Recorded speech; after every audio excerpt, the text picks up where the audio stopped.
Good morning. Welcome into Let's Bet It. It is Tuesday. I'm Lauren Jabara. That's Jared Smith. It is presented by Superbook Sports. What's up, Jared? How are you?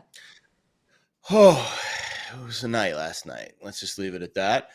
I Mm-hmm. know all you are aware of what happened last night on the field in Cincinnati. We're all kind of picking up the pieces this morning. I, at one point, just had to just shut down and go into my room and just cuddle my dog and go to bed. But yeah, the sports world is kind of hurting this morning. It was a very unique and very upsetting night for the Bills and everyone involved in what happened last night in Cincinnati. Yeah, for those that didn't see it, the game was paused with 5:38 left in the first quarter. Damar Hamlin got hit with a helmet in the chest, went into cardiac arrest. They were able to give him CPR on the field, restored a heartbeat, rushed him to UC Medical Center for further tests. Right now, they say that he is stable but in critical condition. He's sedated. I mean, nothing else needs to be said besides the fact that what happened last night was bigger than football. Damar Hamlin's life is bigger than a game.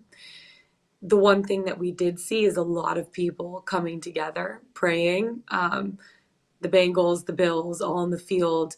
I was reading a tweet that of someone that was in the stadium. Everyone, she said it was like eerie. Everyone was quiet. No one left their seats. You could hear a pin drop. It just shows, you know, people coming together to support the better good of one person. The world's praying for Damar Hamlin. Um, they went home last night. The Bills did. Some stayed in Cincy to be with Damar Hamlin. I saw, Stephon Diggs going to the hospital last night, but we're continuing to keep him in our thoughts, our prayers. Nothing else needs to be said about that Monday night football game. Um, that was one of the craziest and scariest things I've probably ever seen. And we've seen some other athletes, go through that too in hockey and baseball and lacrosse. That was the first time I think in football that we've ever seen that happen. So, wow, pretty crazy stuff. And it's kind of hard to talk about sports today, right? With that going on because sports are kind of insignificant compared to someone's life. But at the same time, we're going to try to go about it and do the show to the best of our ability and continue to keep them in our thoughts and prayers, right? Yeah, I absolutely. I mean, it there's I try to wake up today and have a clearer mind about it, but obviously, just starting to show the emotions starting to bubble up again. I give a lot of credit to a lot of the people that were kind of on the outside of it last night. Everyone covered, I was glued to my TV last night like it was like a breaking news story, like how I'd watch CNN like the night of like a big hurricane or some story. And Scott Van Pelt and his crew did a really good job, admirable job getting the information to people. I mean, it was tough to watch, but I was impressed with how they handled it and their professionalism. So we will try to do the same this morning and continue to do what we do every day, which is, I feel very fortunate to be able to wake up today and do what I do, to do what I love every day. I mean, that's what I do. So I'm grateful for that, and we will continue to march on with that. Yeah, they did a really good job on ESPN covering They did. that last night, unscripted. Yeah, For hour and a half, just talking about all that stuff. Ryan Clark with SVP, and go listen if you tremendous. haven't gone and listened to his video. It's a minute 37 seconds. You can look it up on Twitter. He basically said everything Lisa that you need to Salters was know. fantastic too. Lisa In the Salters was amazing. stadium, Joe Buck, Troy unbelievable. Aikman, all those guys. They Yeah, were giving us information. They weren't coming to conclusions because everyone no, just wanted an answer, and there wasn't really an answer. And they did a really good job of, and that's bringing their the job. emotion. That's their Yeah. job. That's the job of a TV person, is you have that breaking news vein inside of you, and when it clicks on, it's just like instinct. And I was wildly impressed. Lisa was incredible. Lisa was on, and Mhm. Scott really were kind of the two ringleaders there of making sure that people got information. I mean, people just wanted information, and they were good at it. They were really good at it. Yeah, I was grateful for them, for those two last night, being able to kind of guide us through what that was. absolutely. We're going to continue to keep Damar Hamlin in our thoughts and prayers, and talk maybe be a little bit of a distraction for some people. So let's talk about the AFC. We're Yeah. going to get into the stock report now. The Jags to win the AFC at 22 to 1. Would you stock up or stock down on that? Would you take that bet? I don't think so. I think everything we've seen with the Jaguars is a really good story, and I'm really excited to watch. I am actually not even going to watch the game on Saturday night. I'll be on a plane during that game coming back from Cincinnati, but I will be handicapping that game pretty intently this week because there's actually a lot of contract incentives that are going to be revolving around the Jaguars. And we'll get to that a little later in the week. I know a lot of you are chomping at the bit. I mean, you should see my DMs. Usually I get maybe one or two DMs a week about picks. I have like 10, 15 DMs about contract incentives. Just sitting. I know, guys, don't worry. They'll come out. We will release them at the proper time. It is a content thing. It's not like I can just go on any show and start talking about them because then it takes away from the story, which was surprisingly the most clicked on story on Pick and Pickswise history last year. So we have to respect the contract incentive content. It will come out later this week, but the Jaguars will be heavily featured. I think this Jacksonville team is just one of those teams that's going to win the division and then probably get knocked out in the first round of the playoffs by the Chargers. I don't really think of them as a team that can win the AFC, but stranger things have happened. And I'm really impressed with what we've seen from Trevor Lawrence and Doug Peterson this year. I was really impressed how they mentally handled the challenge of going to Houston last week and playing a game that they did not need to win, but they played it like they did. And they were about as rock solid as you can get in all phases of the game. So impressive stuff for Jacksonville last week, winning the game in Houston and carrying momentum over. Obviously, they'll have momentum heading into this game on Saturday night. But I don't think I'd make them as a bet to win the AFC. There's better options out there. What about the Ravens right now to win the Super Bowl at 30 to 1 after dropping Sunday Night Football to the Steelers? Right now they're sitting at 10 and 6. They're second in the AFC North Division. Would you bet them at 30 to 1 to win the Super Bowl at this point? No, the Ravens Yeah. are the furthest thing from a Super Bowl champion right now. Even if Lamar Jackson comes back, let's say he magically comes back for the first round of the playoffs. Do you really trust Lamar Jackson, who I think he's won one playoff game in his career? Do you really trust Lamar Jackson to come back sight unseen without any runway and just win 4 games in the playoffs? I just there's no universe of all the crazy things that will happen in the NFL postseason. And trust me, there will be many twists and turns. I think that's one that I give 0% chance to. So no, stone cold pass. Okay, let's move on to the NFC. Right now, I know what you're going to say about this one because you already have a bet on this one. The Packers 35 to 1 to win the Super Bowl at this point. Would you make that bet? You guys missed the boat, man. You could have had 60 to 1 last week when I was running up the hill and screaming it and ringing the bell for it. I actually have 2 tickets in my back pocket. I have 85 to 1, and then I bet it again last week at 60. So I have 2 units on the Packers to win the Super Bowl. And I mean, listen, at this point, I think it's fair to say that the bracket will matter. Who they face in the first round will matter. Who they face in the second round will matter. The goal is to avoid the Niners. If I had to scheme it out right now, I think the Niners might be the number 1 seed. I take that back. I think the Eagles will be the number 1 seed, and I think the Niners will be the 2. And that unfortunately, if that scenario does play out, will put a damper on things for me because I do think the Niners are the worst matchup possible for Green Bay in the first round of the playoffs. But maybe the defense will be able to stop the run game. Like that's the fear for me is that a team that's really physical, that's going to run the ball. And you can put the Eagles in that category too. But obviously I have a lot more question marks about their quarterback situation. Although I guess it's fair to say we have question marks about the Niners too, but I wouldn't make this bet today. I think the value has been extracted from this. And I think there's better bets to make right now, game to game.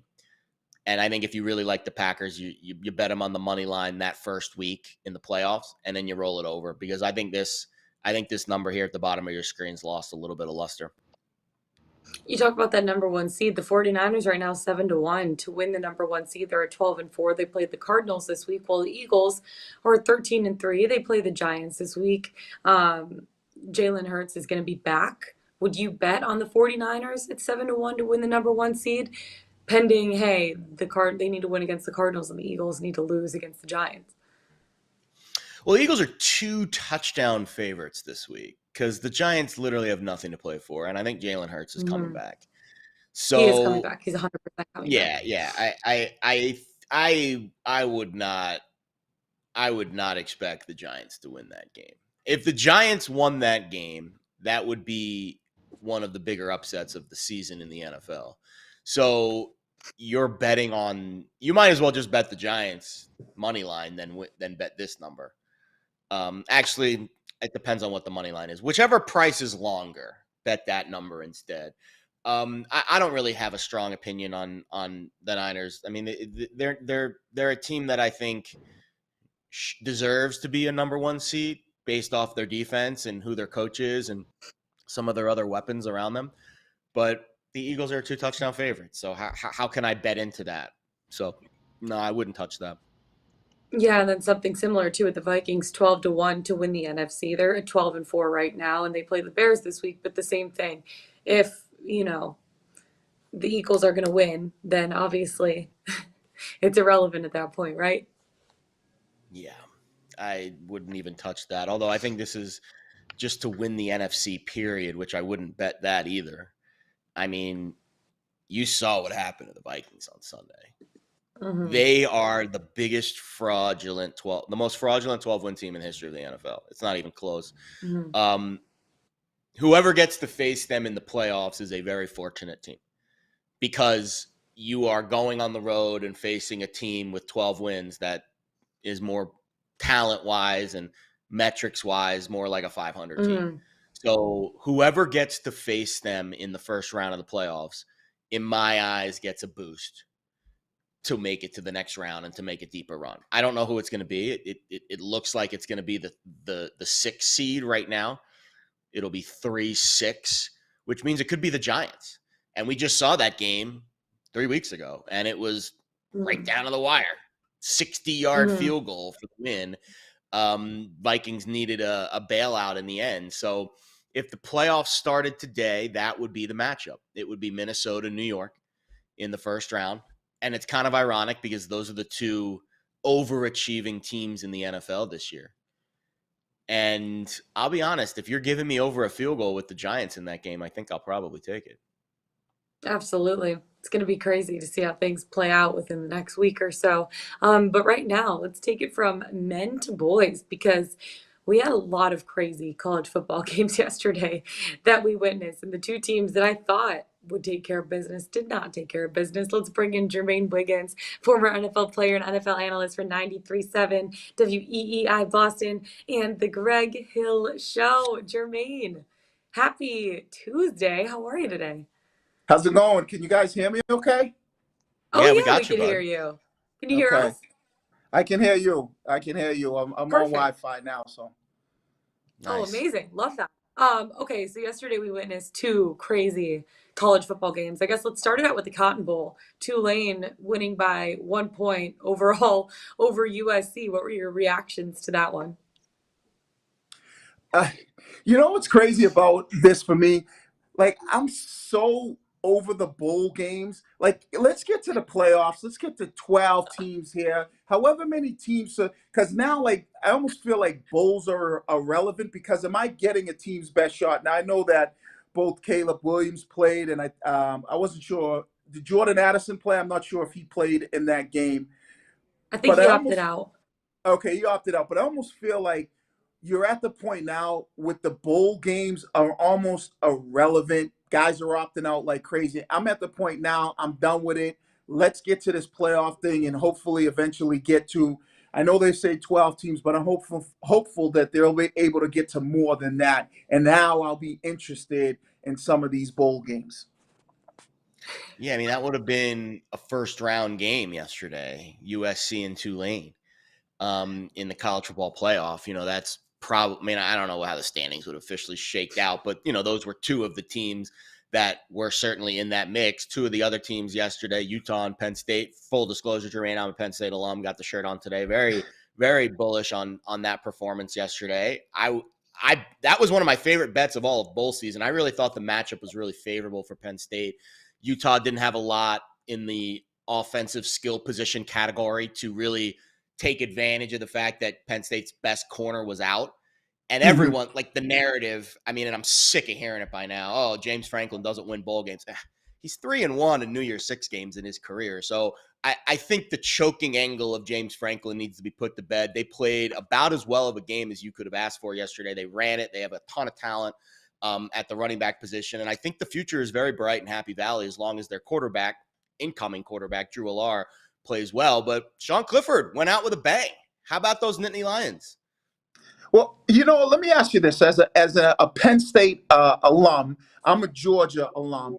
And isn't it about getting to the playoffs?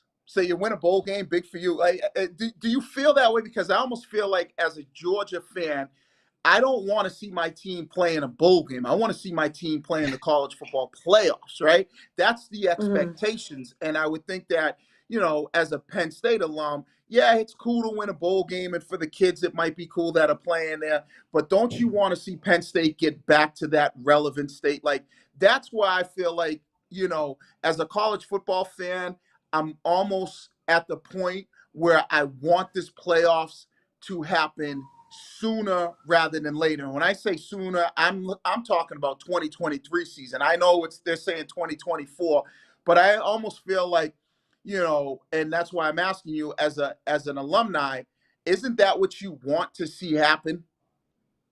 Of course. Unfortunately, we play in the same division as Michigan and Ohio State. So kind of hard every year because those two teams are really, really good. And unfortunately, Penn State unable to beat those two teams, but they beat every other team on their schedule that they were supposed to beat.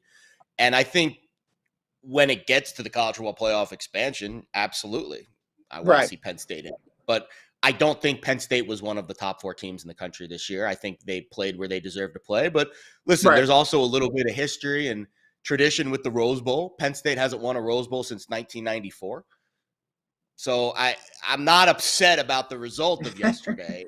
Do I wish that we were in the playoff? Absolutely.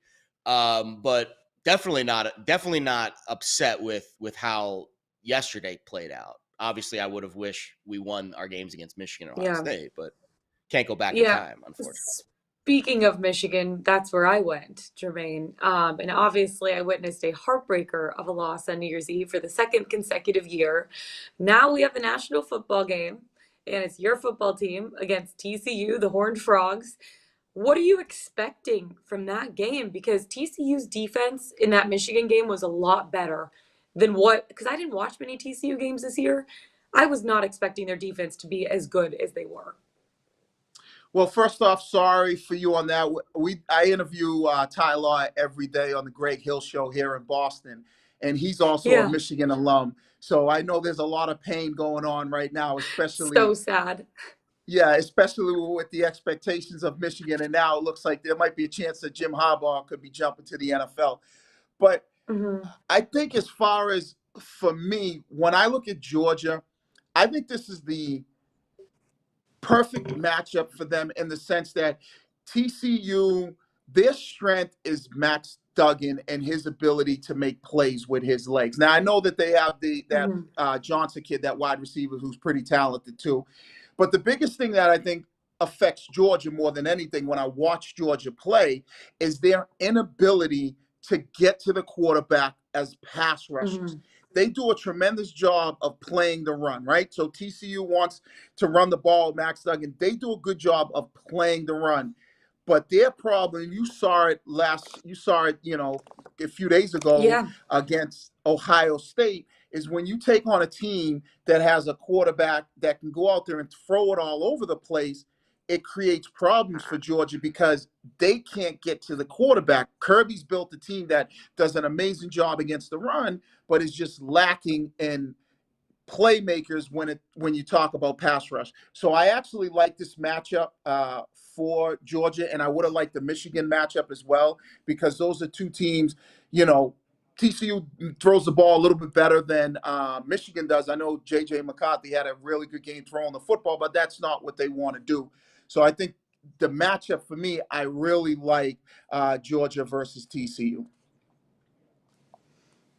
I I'm agree. nervous for The you. spread, it I'm nervous for you nervous guys, about but I what? do think that you'll be able to take advantage of this spot. I'm Oh, still like listen, reeling listen. about that loss. TCU is a fantastic story. 200-1 preseason to win the Natty. That game against Michigan was the perfect. Like they played the perfect game. Right. And And they it needed honestly, mistakes from Michigan to win. And Michigan gave them yeah, those mistakes. there were some moments in that game where I thought Michigan could have played a little more themselves, and they kind of went away from the things that they do well. And even I forget his name, the linebacker on TCU, the stud who had a really good game. He had a post-game quote that said once they started going in their bag and running the Philly specials and the weird things, that's when we knew we had them, Right. because they didn't need to do that. Like first and How goal at the dumb of a one, play How dumb of a just play run the was that? ball. Like, I mean, stop it. Just run the ball. Now, I know Michigan is not the same, obviously, when they don't have their best playmaker in the Blake Corum kid, the running back Oh, there. Edwards still pretty Yeah, good. Yeah, Edwards is really talented, but do what's got you there, right? Run the football. You got a double reverse pass to the quarterback. It's just, and I think you're right. Is Michigan did make some mistakes that ultimately affected them, and you ultimately led them to losing the football game. Yeah. The other absolutely. thing that What? stood out to me there Oh, was when there were two moments in that game, Jermaine, where mhm. Michigan cut the lead to one score. It was early in the third quarter, midway through the third quarter, and then later in the fourth quarter.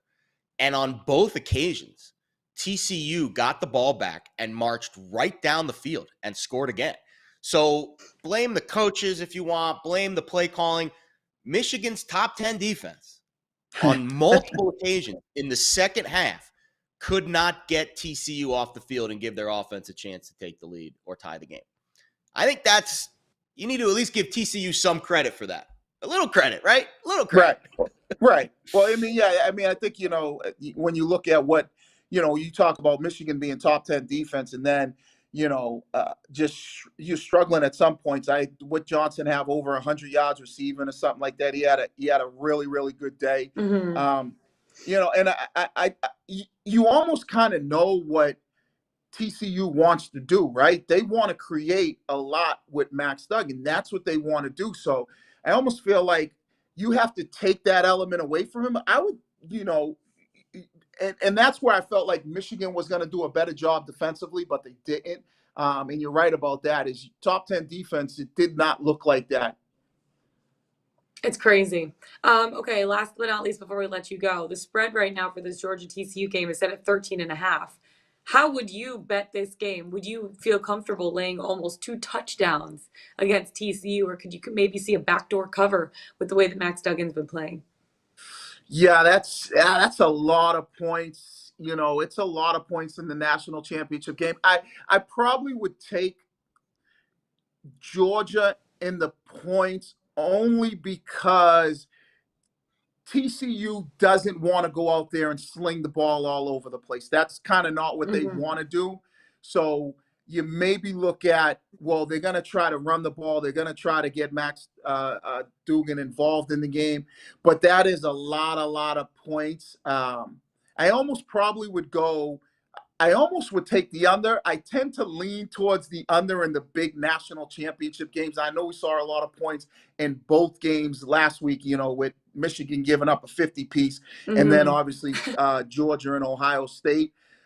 But I'm not sure if you're going to see TCU's offense do what they did to Michigan's defense, do that to Georgia. So it is a lot of points, and so I'd probably stay away from the points, and I would probably lean more towards the under in this case. I just feel like, Hmm. we're going to see one of those games where it's going to be more of kind of a street fight with not a lot of points. But then again, college football, who the hell knows? Absolutely, Jermaine. You're seriously so right. Hey, tell my friend Courtney Cox I say hi. Love that girl. I, She's the absolute best. Do you guys work together?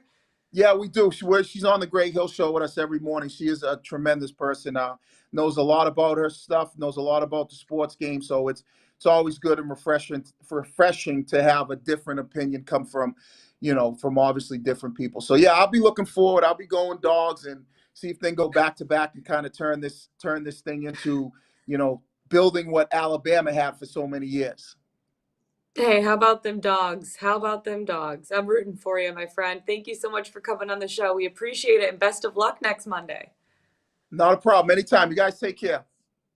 You Thanks, too. Jermaine. Peace.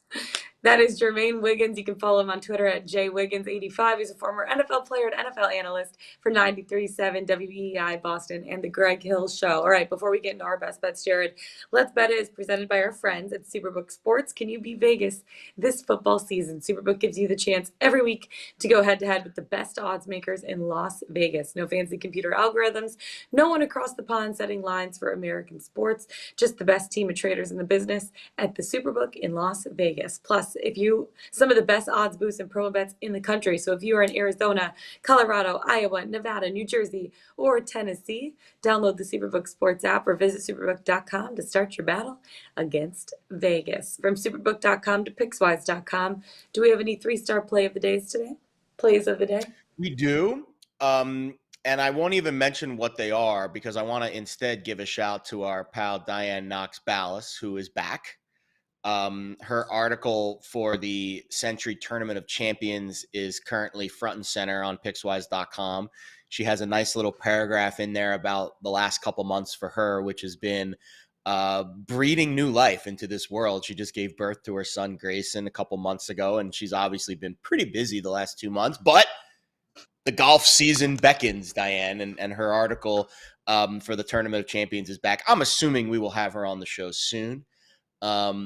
But she's got some interesting picks in here, and you know me, I love golf betting, so I will be paying very close attention to them this week. But there's also a couple of traditional 3-stars on the site, a couple of hockey plays from Tyler Mortimer, and then Henry Hardwick has a Leicester Fulham bet that is kind of along the same veins as the bet I'm about to give you, but it's a little different. So some variety today on the site if you'd like.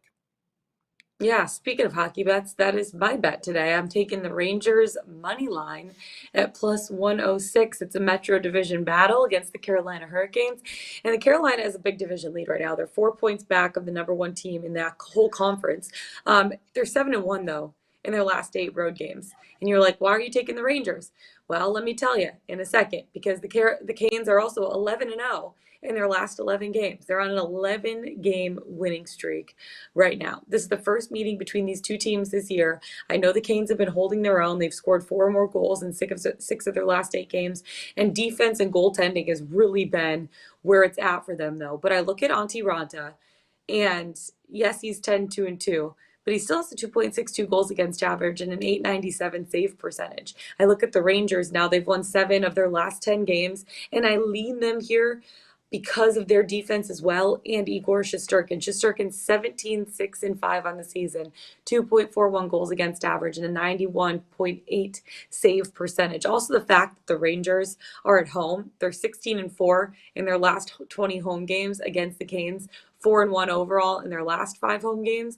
And then I looked at the playoffs last year. Remember that unreal playoff series between the Canes and the Rangers, and the Rangers eliminated the Canes in 7 games because they had home ice advantage. Offensively, I look at how the Rangers have been doing. They've scored 3 or more goals in 6 of the last 9 games. They also rank 16th in goals per game, 9th in shots per game. I feel like they're going to be able to pepper a guy like Antti Raanta and take advantage of him. And you look at Artemi Panarin and Mika Zibanejad, they're going to take advantage offensively.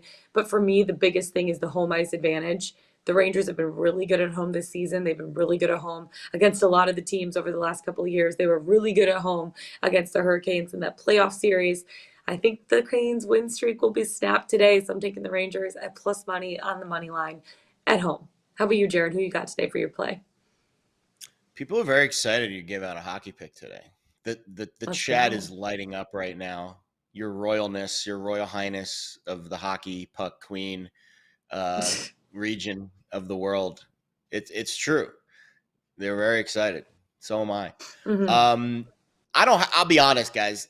We're at that point now in the NFL college football season where I literally the last 2 days, actually, like when I woke up on Sunday, I was like physically exhausted. Like usually mentally, I'm pretty tired after a long week of picks and games and stuff, but it's been a crazy week. So I don't have a ton of non-NFL or college football like sharp leans for you, but I did do a little smidgen of EPL research this morning, and I spit out the over 2.5 parlayed with both teams to score in Leicester and Fulham. It's a 245 kick today across the pond, Eastern, 11:45 out here in Vegas.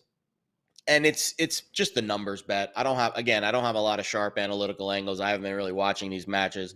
It's just kind of, who I, follow and who kind of gives me good info on a daily basis. I kind of just took a bunch of what they were doing today. But Fulham they've kind of been this upstart team in the Premier League this year. They're actually in the top 10 of the standings. And we're pretty late in the year, which is pretty impressive for a team that was relegated. They were in the championship last year.